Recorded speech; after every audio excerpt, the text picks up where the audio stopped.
आज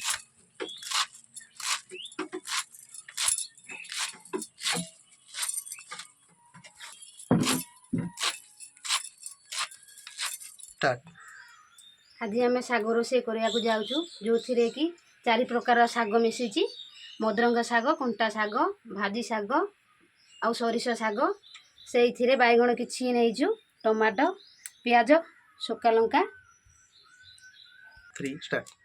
एबे आम कड़े बसा सरला तेल टे पकेबा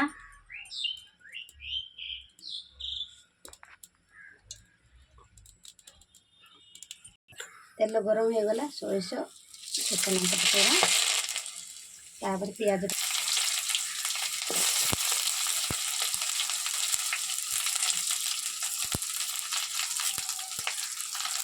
ये भाजीदेवा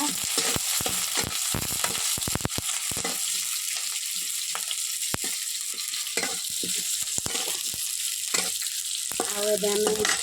बैगण जो रखी थे ये पकेबा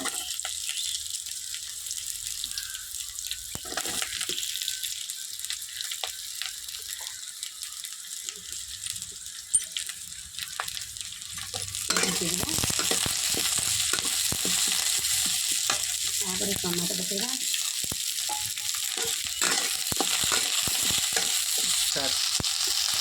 लुण भी किसी मात्रा पकेबा बैगण टमाटो सिझापी